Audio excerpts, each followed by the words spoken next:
So a little bit of calculus here. Extreme values of functions. We're going to talk about absolute or global extreme values and then local extreme values. What's an extreme value? An absolute extreme value is the highest or lowest points on the entire graph. Now that can be between negative infinity and positive infinity, or they can restrict the domain, whatever section of the graph they want us to look at. If you ask me to find the absolute values, what you're really saying is find the maximum, the highest point, and the minimum, the lowest point. So let's look at some.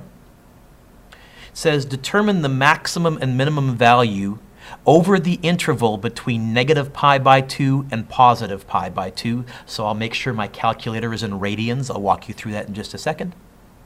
Of cos x. So I'm going to bring out my fancy schmancy graphing calculator.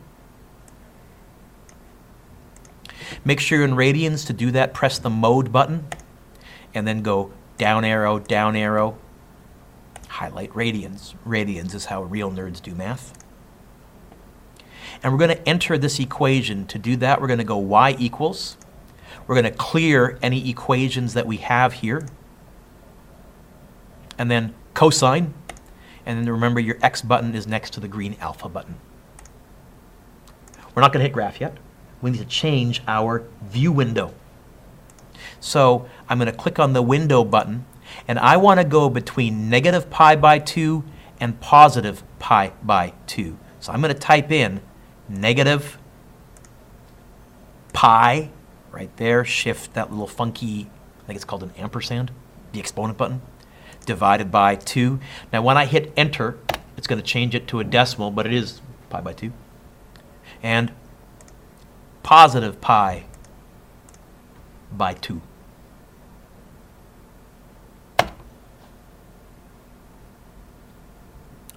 Scale, don't worry about it. Now, you guys have looked at the sine graph and the cosine graph when you did derivatives. What's the lowest sine and cosine get? They bounce between -1 and +1. So for my y min, I'm going to go -1.2, a little bit below -1. And for my y max, I'm going to go +1.2. And I think that'll give me a fairly nicely centered cosine graph over this particular interval. And if I hit graph,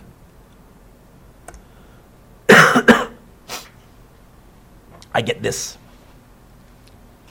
Here's what it looks like to me if I sketch this. It looks like at negative pi by 2 and at positive pi by 2, it looks like it's right there. Yeah. Yep. And right here, this here is at the point 1 high, right there, 0, 1, because cosine, the highest it gets is 1. And if you wanted to, you could confirm that by going second function calculate and hitting the option maximum and kind of centering on it.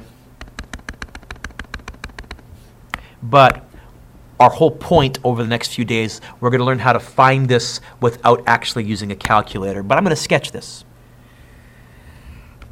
The reason I always say sketch is I suck at drawing these things. I will never say I graph anything, but I'll sketch it. So here we go. What's the highest point on this graph? How high? 1 high. We would say this graph over this interval between negative pi by 2 and positive pi by 2. Oh, and also remember it's square brackets, so that includes negative pi by 2 and positive pi by 2, touching your closed and open intervals. We would say it has an absolute, I'm going to abbreviate absolute with abs, max at 0, 1. It has absolute minimums, 2 of them, right here and right here. So it has absolute min at negative pi by 2, 0, and positive pi by 2, 0. In other words, don't overcomplicate this right now. When I talk about global extreme values, hey, highest and lowest points on the graph. But what we're going to ask is, can we find those from the equation using calculus without graphing? That's our goal. Preview of coming attractions. Let's do the same thing with y equals sine x. So I don't need to change my view window. I've already got that programmed in. I'm going to go y equals. And instead of cosine, I'll just press sine. And I think it overwrites it quite wonderfully. And I'll hit graph. And I get at negative pi by 2 and positive pi by 2. By the way, boys and girls, it turns out the sine graph looks like an S. You know, if I was a good teacher, I'd come up with a clever way to help you remember that sine looks like an S. I got nothing. You'll have to come up with something yourself. It looks like it does this.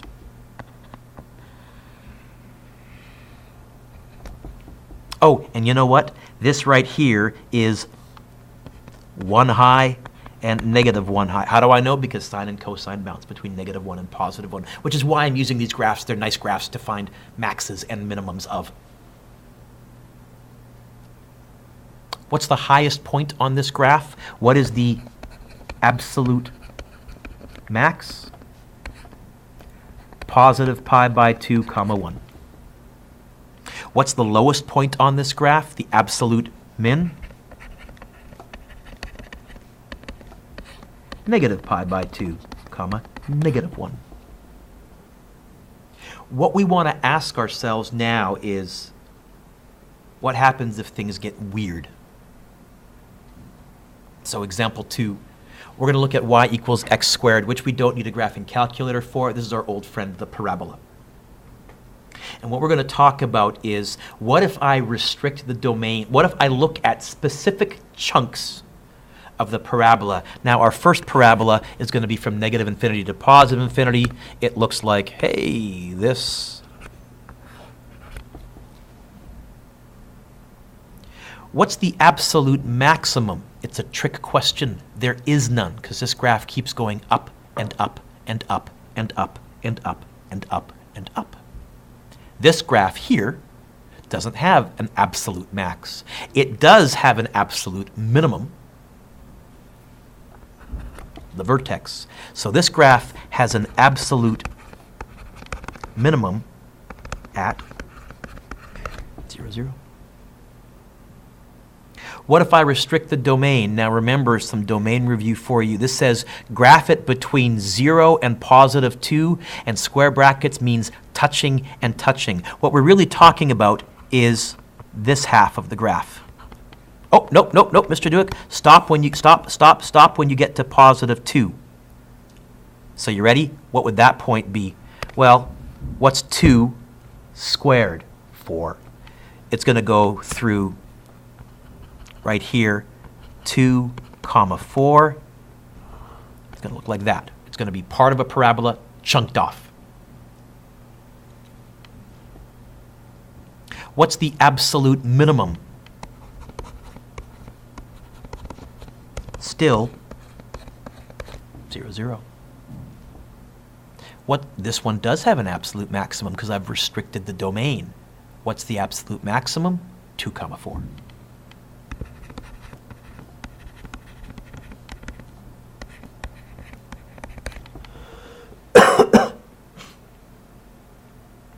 How is the third graph different from the second graph? I have an open interval. I'm not touching at 0. So instead of having a colored in circle, I'll change colors here. It's going to be an open circle and then go to 2 comma 4. It's going to look like that. Does this have an absolute maximum? Yeah. Does this have an absolute minimum? It gets closer and closer and closer and closer to 0, but it never gets there. So we would say this: absolute minimum does not exist. We use our old friendly abbreviation, DNE. In fact, I could have up here, in fact, said absolute max does not exist. Going back to the third one here, but there is an absolute max at 2, 4. Compare that with this fourth one. Now both intervals are open. Both intervals are open. So I would have an open circle here and an open circle here at 2, 4. It never touches. It never touches. This is a strange one. This graph here would have no absolute extrema. The plural of extreme values is extrema. You can sound nerdy if you want to. It's Latin. Mr. Dueck, why do you keep saying absolute? Well, we're going to talk also about what are called local maximums and minimums. There's absolute maximums and minimums, and there's local. And I guess you guys can turn the page in your notes. This brings us to a theorem. This brings us to a theorem. It says this. If f is continuous, no gaps, and the interval is closed, you know what? We're talking about this blue graph here. Then it must have an absolute max and an absolute minimum. It's impossible for you if you don't lift your pencil and you're allowed to touch either end, it's impossible for you to sketch a curve that doesn't have a highest and lowest points, which sounds maybe very obvious. It's actually hugely profound. It's hugely profound. So, let me give you some examples. There's a graph. Let's go to our old friend, the parabola. If I have a closed, okay, there would be the absolute max, and there would be the absolute min. What if I go really weird? I'll give you a generic f of x. Look, as long as I have a closed interval, no matter what I do in between here, there's going to be a highest and lowest point. The absolute max is right there. The absolute minimum, I think, is right there. But it's going to be somewhere. Now, what we're going to ask is, where do we look for these? And the answer is, they might be on the endpoints, like right there, or they are where your graph changes direction. They are where your graph changes direction. I'm going to say the same thing but differently. They are where the graph levels off. I'm going to say the same thing again but differently. Ready, ready, ready, boys and girls? Here is the chilling moment down your spine. They are where the derivative is 0, because that's where the slope is 0. If I'm looking for maximums and minimums, and I don't want to graph the sucker, I'm going to take the derivative, and where the derivative is 0 might be a maximum or a minimum. May not be, because the derivative is also 0 right here and right here. But it might be. Thunder should roll in the background. Lightning should flash. This is profound. What about local extreme values? You know what? We would call this right here a local maximum. It's not the highest overall point on that graph, but it's the highest point in its area, nearby, next to its neighbors. And we would call this here a local minimum. Again, it's not the overall lowest point on the graph, but it's the lowest point in its area. So we have absolute maximums and minimums. You're saying that's the highest and the lowest point. And as long as you have a closed interval, there will be two, one of each. And then there's local maximums and minimums. They may not be the highest point or the lowest point overall, but next to their neighbors, they are. Definition. Critical point.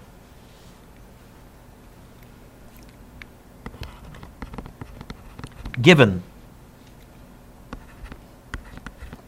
a continuous, no lifting your pencil, function f of x, I'll just call it function f,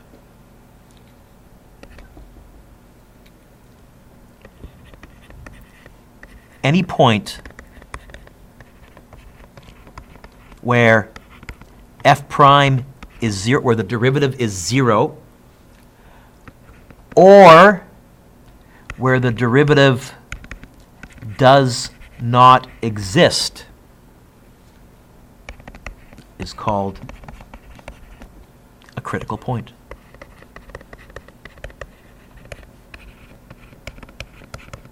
And it turns out, if you are looking for extrema, maximums and minimums, one of the places you're going to look is, yes, at critical points. So example 3.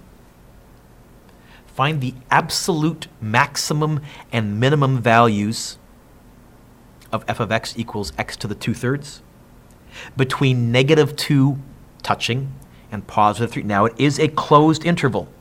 That means, guess what? There is going to be a highest and a lowest point. Where will it occur? It will either occur where the derivative has a critical point, or it may be on the end of the graph, on either end. Because if I go back to this example here, there the derivative is not 0. So what I'm always going to do is I'm going to check the endpoints to see if those are the highest and lowest. Then I'll take the derivative of the function and see if there's any critical points. And I'll check there too. Here we go. You know what? Let's use a crutch first. We're going to graph this first. Okay? So I'm going to put a -2 right there and a 3 right there. There's my interval. I'm going to go to my graphing calculator. Y equals, clear the graph, x to the power of, I have to put that 2/3 in brackets. So x to the power of bracket 2 divided by 3, close bracket. We're good? Oh, I got to change my view window. I want my minimum x value. Now, although I want to go between -2 and +3, usually I like to move a little bit past the domains. I'm actually going to go between -2.1 and +3.1 because sometimes the graph cuts off something important if I go to exactly the right domain. Little trick of the trade. Y values. I got no idea how high or how low this graph goes. So you know what? My fallback is I'm going to try -3 to 3, and I might have to change that. Graph. Oh, that's not bad. Looks sort of like a seagull, kinda. Oh, and clearly it looks like that's higher there. So if I'm sketching this, something like that. Now, definitely I can tell you, just by eyeballing this, that there is an absolute minimum. Look, right there at 0, 0. Where is there an absolute maximum? At 3, 3, what? You know what? It's going to be at 3, 3 to the power of 2/3. Why don't I just calculate the y coordinate by plugging in x equals 3 into the function. 3, 2.08, blah, 3, you know what? How about 3, 3 to the 2/3? Let's write that. That looks less intimidating. But I'm just making it up. Let's find this analytically, algebraically. So what we're going to do is we're going to take y prime, the derivative, dy by dx. Looks like it's a power rule, so we move the exponent to the front.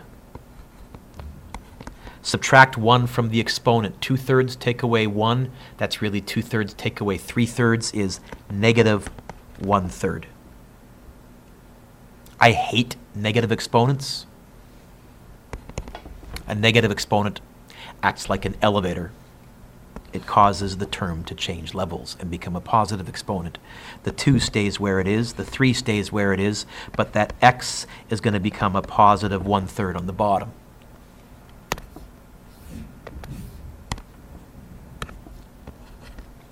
Although, to the 1/3 power, you know what? That's a root. Cube root. This is really 2 all over 3 cube root x. By the way, I would accept any one of these answers. I would hate this answer here. There's nothing wrong with negative exponents, but it's bad math manners. Same way, there's nothing wrong with walking around with something hanging from your nose, but it's bad manners. If you want friends, you'll deal with what's hanging from your nose. If you want math friends, you won't leave negative exponents in your final answers. And you all want math friends. So here's my question. Where does this have critical points? It has critical points where this works out to 0. Now, this is a fraction. Where do fractions have critical points? Fractions work out to 0 if the top works out to 0. Now, is there a variable in the top there at all? So the top can never be 0. So there's no critical point where the derivative is 0. But they also have critical points where the derivative doesn't exist. When does a fraction not exist? When you divide by 0. Here, if you put a 0 there, the cube root of 0 is 0. 3 times 0 is 0. There is a critical point. How about we abbreviate critical point with CP? At x equals 0. So, the first thing that I would say is there's either a maximum, let me phrase that. There might be a maximum or a minimum there. We'll talk about situations when there isn't, but I'm telling you, if I'm looking for maximums and minimums, one of the places I'll be looking at is at x equals 0. Oh, and if you look at the graph, there is one there. In fact, we can evaluate it. We can say one of the points is 0, 0. Are there any other critical points? Say no. No. So then I also check the endpoints. I always have to check the endpoints of the domain just in case it's like this example here where the maximum is actually on the end. And by checking the endpoints, what I literally mean is I'm going to go -2, comma, and I'm going to plug in a -2 into the function. -2 to the power of 2/3 is 1.5, I'll call it 1.6. So -2, comma, 1.6 is the left-hand endpoint approximately. And positive, let's put brackets around it so that I know it's a point. +3, comma, I have it right here, 2.08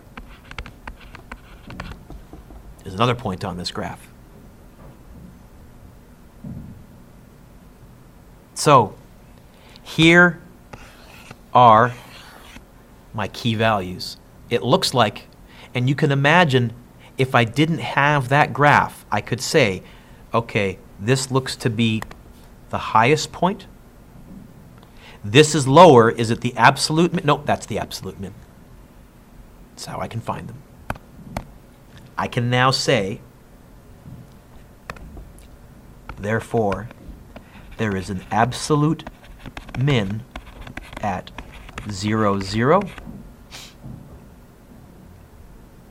and an absolute max at 3, comma, and I'll go with the exact value. Instead of 2.08, I'll go 3 to the 2/3. Why? Because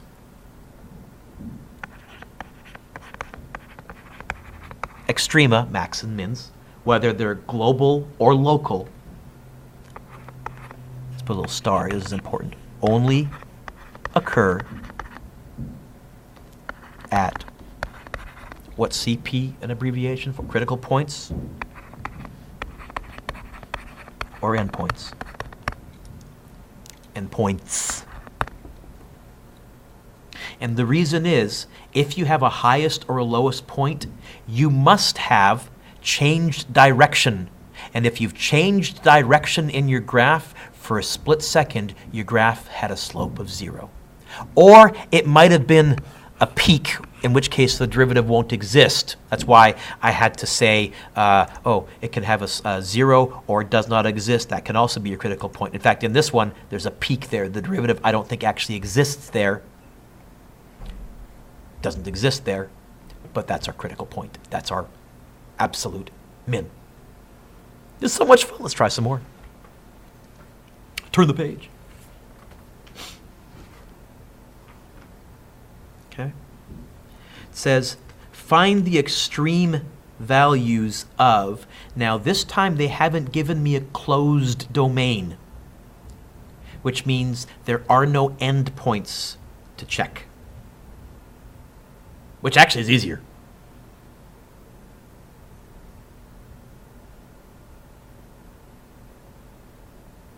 It says, solve graphically. Okay. Confirm analytically. Let's graph this puppy. Clear.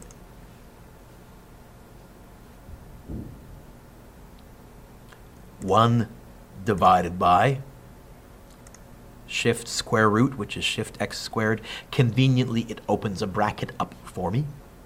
4 take away x squared, close bracket.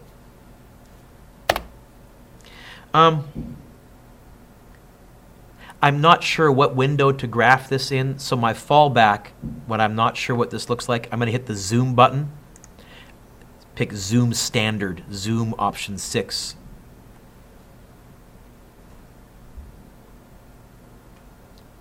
And I get that. And the fact that it gets kind of chopped off suggests I need to modify my windows. Now, it looks like I see -1, -2. You know what? I'm going to try changing my x value from -3 to +3. This is how you can kind of hopscotch around on the graph. We're good? If you get stuck, raise your hand and we'll pause the video and we can help. And I noticed my graph never went below the x-axis at all, so I don't need to go down to negative, sorry, that's not the one I wanted to delete. Try to clear.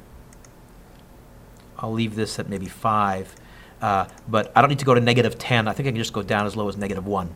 I think this will give me a more centered graph. Try it with those values and hit graph. I think now you'll see it on your screen more. I hope. Oh, there we go. Does it end there? You know what? I think it's going so vertical my software can't handle it. I think this graph looks like something like that. Not a parabola, because it goes nearly vertical. Looking at this, is there a maximum?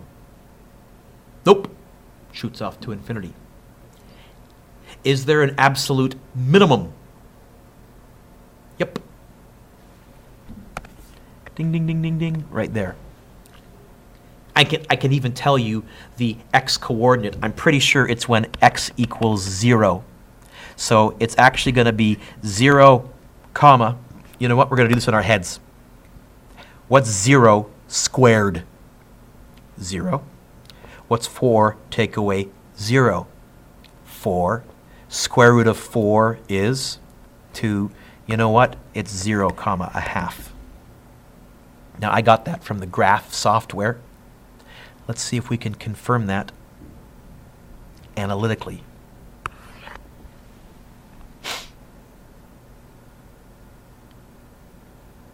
Let's take the derivative.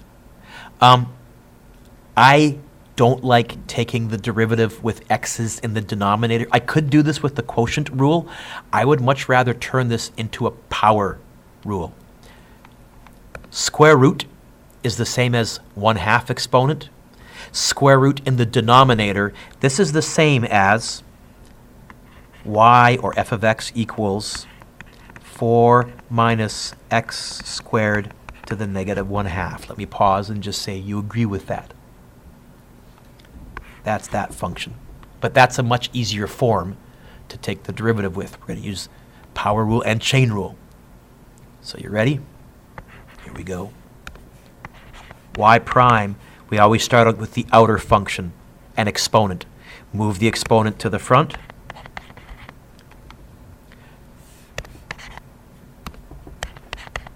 Rewrite what's inside. Subtract 1 from the exponent. Negative 1/2 minus 1 is negative 3/2. Times the derivative of what's inside.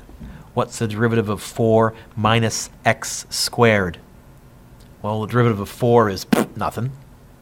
The derivative of negative x squared is negative 2x.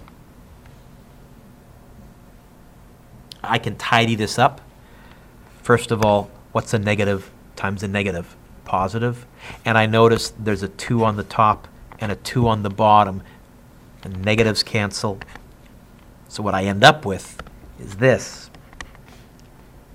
X time, okay, put your pencils down. I'm going to do 2 steps in one here for the interest of saving space. Put your pencils down. There's an x, and then it's going to be times 4 minus x squared to the negative 3/2. Remember my rant about negative exponents? So a negative exponent acts like an elevator. I'm going to move this to the bottom and make it positive. So pick your pencils up. What I'm going to say is the derivative is actually x over 4 minus x squared to the positive 3/2.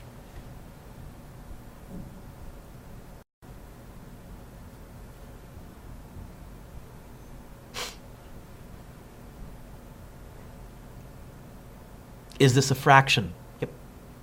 Is there a variable on the top of the fraction? Then I can make this work out to 0. How? I need to make the top work out to 0. What is the top? What is the numerator? An x. This graph will have a critical point. This derivative works out to 0 when x equals 0. There's a critical point at x equals 0. Now, will this derivative, ever not exist? It's a fraction. When do fractions not exist? They don't exist when you're dividing by 0. Can I make this work out to 0? Yeah. When? Well, I guess when x equals 2 or negative 2. But wait a minute. Look at my original graph here. Well, let's write them down. There's a critical point at x equals 2 or negative 2. Now, if I lost you, put your pencils down for 1 second. Here's what I said. I said in the bottom, I have 4 minus x squared, and I'm saying, when can I make that work out to 0? Put a plus or minus 2 right there. I'll get 4 minus 4, in which case I'd have 0 to the 3/2 on the bottom, and 0 to anything is 0. So I have 3 places to go hunting. At x equals 0, at x equals 2, and at x equals negative 2. Okay. So what I'm going to do now is I'm going to evaluate my original function at these 3 points. I'm going to find f of 0, f of 2, and f of negative 2.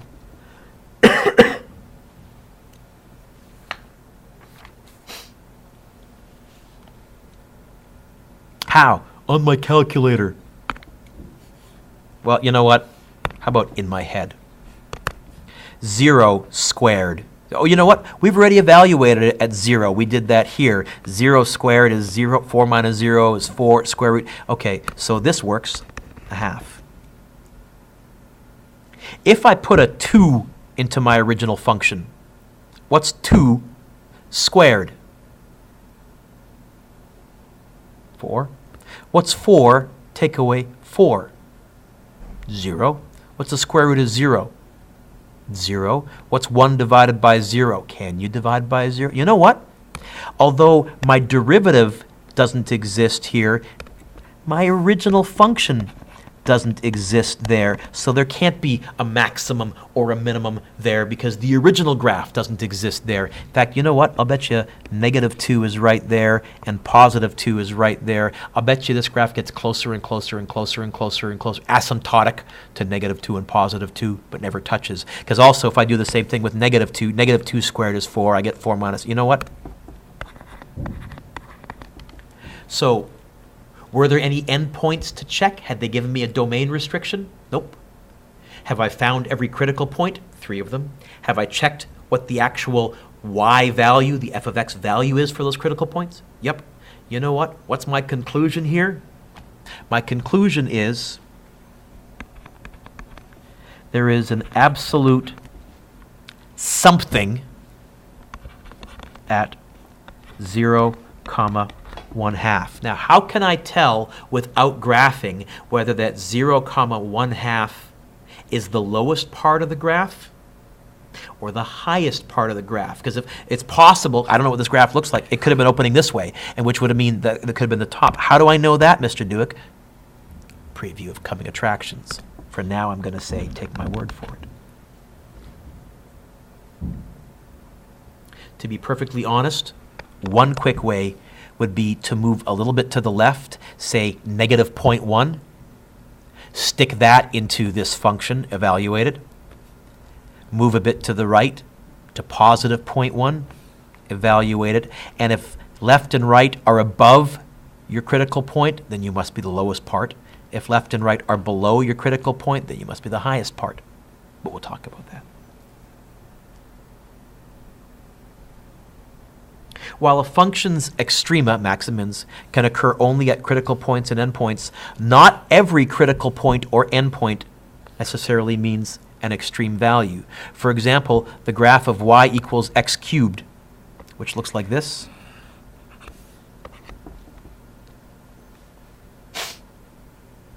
Don't believe me, graph it, but it looks like that. Goes through 0, 0, 1, 1, 2, 3, 8, 2, 8, 3, 27, and negative. I jokingly, anyways, pause for a second. If I took the derivative of this, what's the derivative of y equals x cubed? Oh, thank God, an easy derivative, Mr. Dueck. Yeah, the derivative would be y equals 3x squared.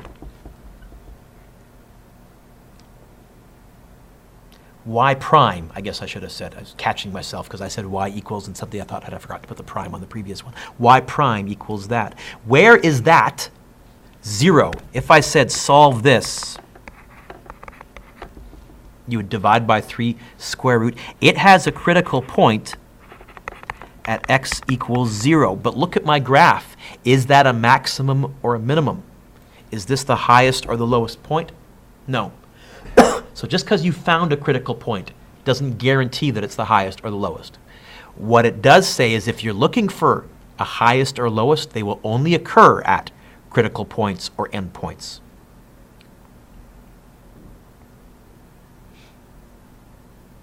Or if you graph y equals x to the 1/3, I'll do that here very quickly, x to the power of bracket 1 divided by 3, and I'm going to go zoom standard. What you get is a graph that looks, oh, sorry, I should wait long enough for it to display.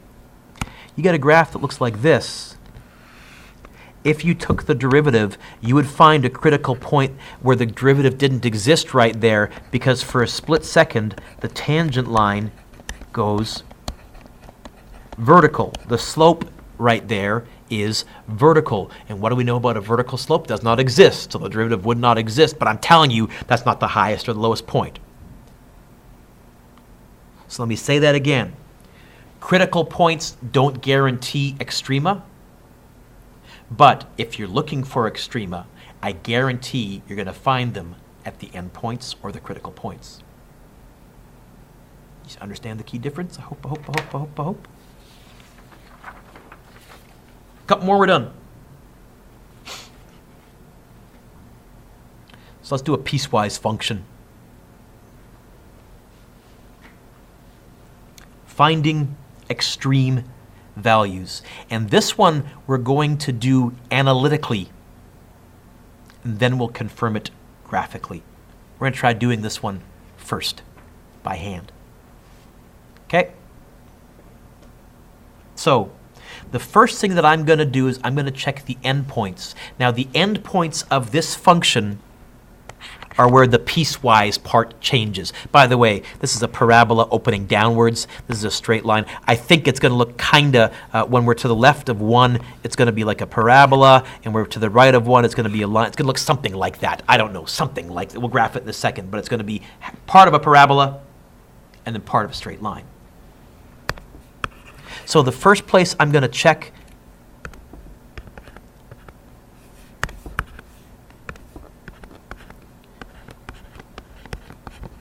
the endpoints.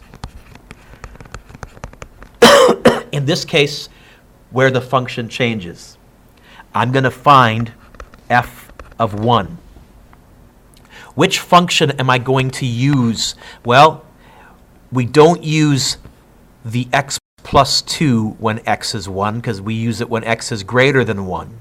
We use 5 minus 2x squared when x is less than or equal to 1. This will be the function here that I'm going to analyze, that I'm going to evaluate. So f of 1 is 5 minus 2, 1 squared. 1 squared is 1 times 2. You know what? I have that. F of 1 is 3. That might be an extreme, got to check that. Now, if when I'm finding other extreme values, I find something higher or lower than y equals 3, then I'll know that wasn't an extrema. Now what? We're going to do derivatives. First, let's do the left side of this graph. Let's do when x is less than or equal to 1. What's y prime of that parabola?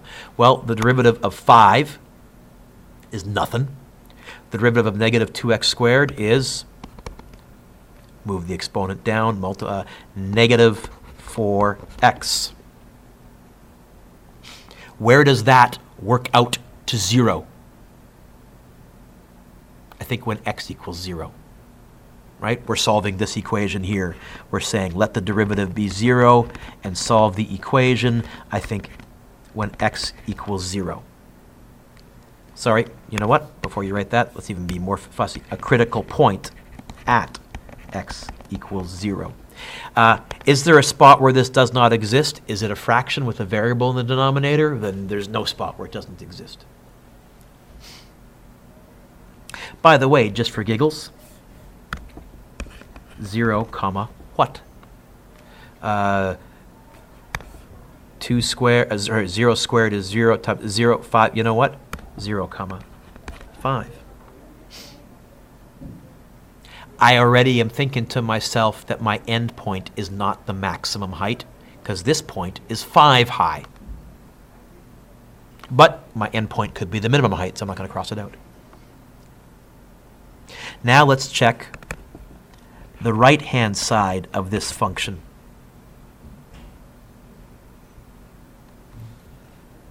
I'm going to take y prime of x plus 2, which I think is just 1. Can I ever make that equal 0? Nope. Is that ever undefined? Nope, because there's no variables. This has no critical point. No critical point.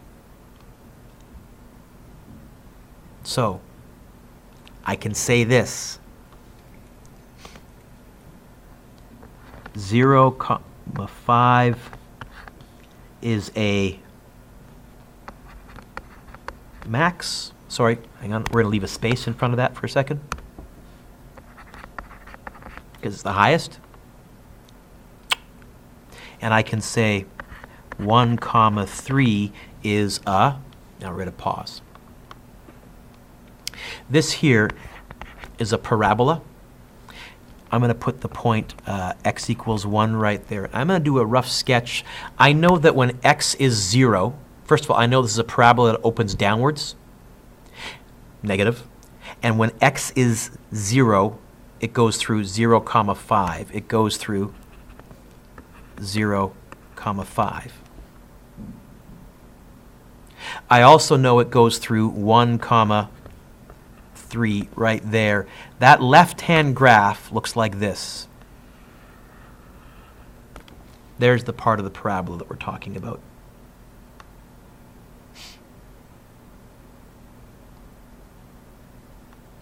What does this look like here? Well, this has a y-intercept of 2. And so it would go through 0, 2, and then it would go through, look, put a 1 in there, 1, 3,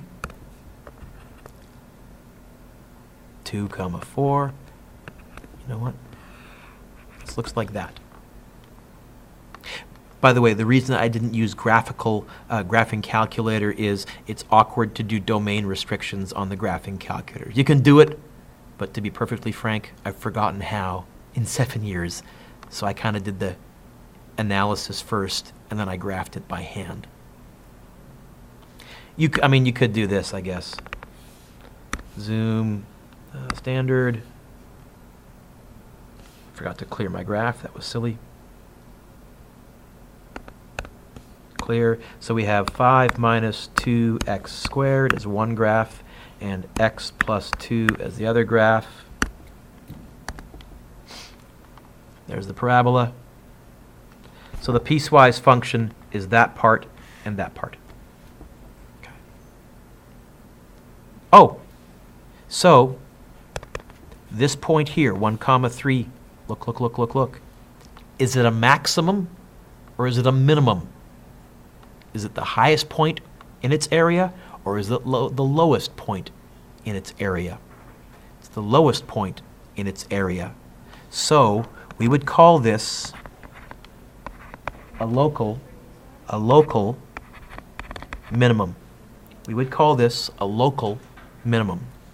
And this is a local maximum. How do I know? Because it's higher over here. Now, how can I find that without graphing? Preview of coming attractions. There are ways that I can tell ahead of time whether it's a local min or a local max. Let's put it all together. Woo-wee! Let's graph this first. You ready? So clear any graphs that you have in your y equals. And go zoom standard. We're going to want our negative 10 by 10 window, I think. And now we're going to go back to y equals ln, which is just below your log button.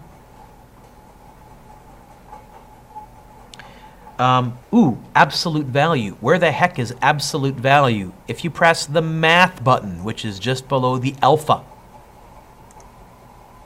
and you go arrow sideways, ABS stands for absolute value. Holy smokes, they got that in there. They do. Of what? With me so far?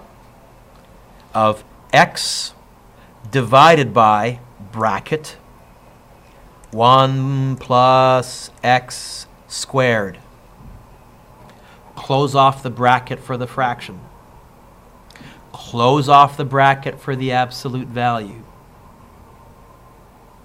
Close off the bracket for the ln. I'll pause here and let you get caught up. I have no idea what this graph looks like. And I got a math degree. Graph. So the first thing that I notice is there's some interesting stuff going on here. I need to change my view window. Nothing's going on up here. So for window, certainly for Y max, instead of going 10 high, I'm going to go 1 high. And I don't think I'm going to go left and right quite as far. I did notice it had a domain of all reals. It did go all the way to the left and all the way to the right. So I'm going to go from, how about -3 to 3. I'm hoping this will give me a better zooming in aspect. Let's see what that looks like.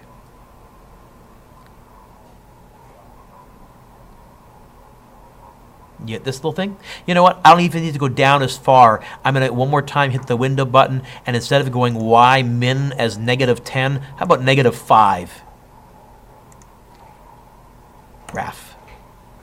Okay, now I got a good shape. And you can see what I was really trying to do, folks, was figure out what that little dip was. Okay.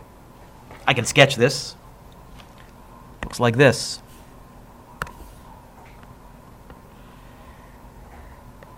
Boy, that's terrible. You know what? Why don't I start there and go out? That's clever. Kind of like that? Yeah.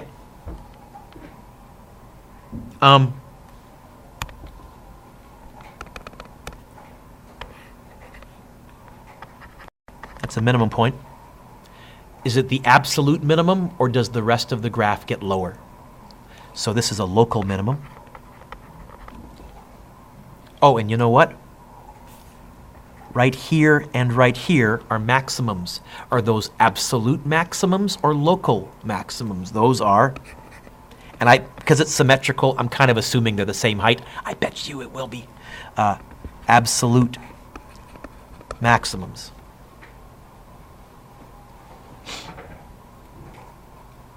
Now, holy smokes. Let's take the derivative of this puppy. Really, Mr. Dueck? Whew! All right. Y prime equals.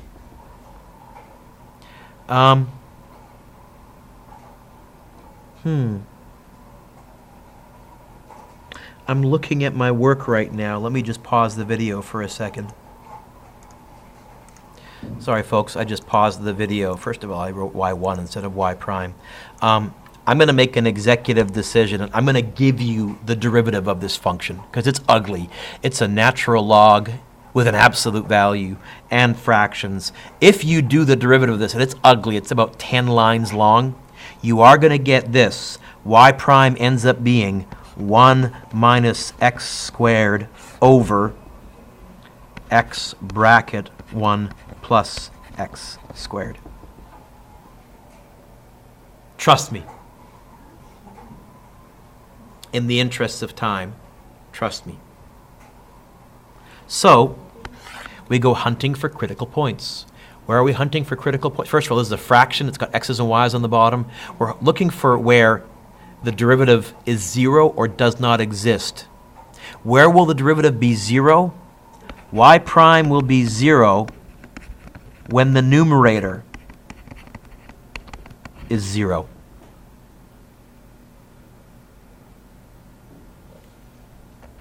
And if I solve this, I get 1 equals x squared. I get, okay, there's critical points at x equals plus or minus 1. Don't forget, it's a quadratic. X squared has 2 solutions. So I got 2 critical points right there. I'll evaluate those in a second. Where else? Y prime won't exist when the denominator, the bottom of the fraction, works out to 0. Now, when will this work out to 0?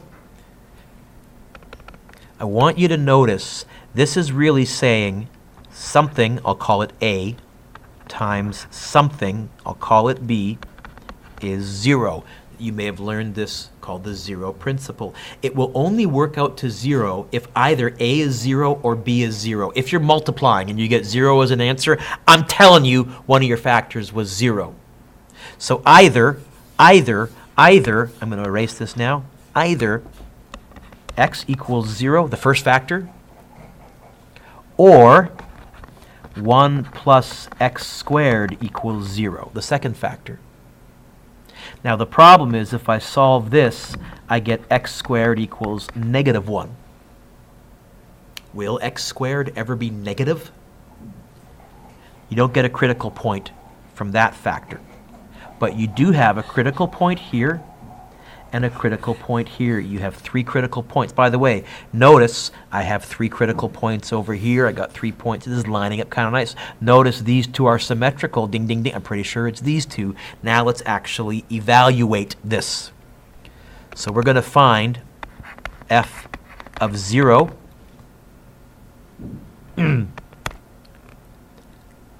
It's going to be inside here, 0 divided by 1. What is 0 divided by 1? 0. What's the absolute value of 0? 0. What's the ln of, what's the ln of 0? Derivative doesn't exist there. So I can tell you from my graph that there's a local min, but right now I don't have the algebraic skills to evaluate it. All I can say is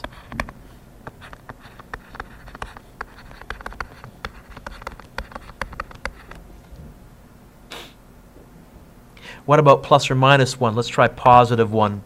1 squared is 1. I get 1 plus 1. This ends up being 1 over 2, or as we like to say, a half. Absolute value of a half is a half. This is going to be the ln of 0.5. That gives me a value of negative 0.69. So there is an absolute max at 1 comma negative 0.69. Oh, and by the way, if you plug in a negative 1 into the original function, you get a negative 1 squared in the bottom, which is 1. You get ln of negative a half. But then you take the absolute value of negative a half, you get ln of a half. You get the same answer.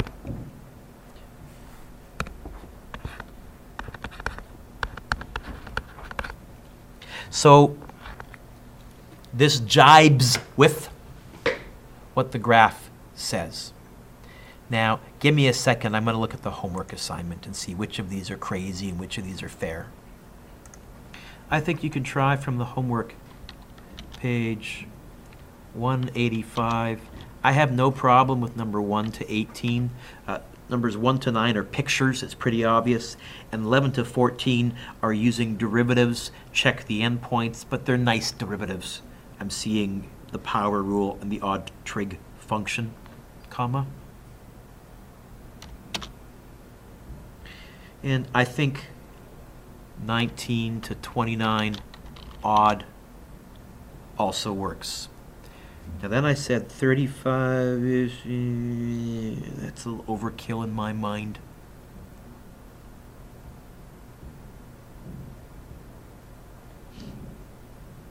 You know what? 45 to 49 is pictures. 45 to 49. Oh, I think that's going to be fair game as well. Or sorry, 45 to 48. Let me take that back. 45 to 48. Oh. 45 to 48, Mr. Dueck. Oh. So let me do a couple of things here. First of all. 19 to 29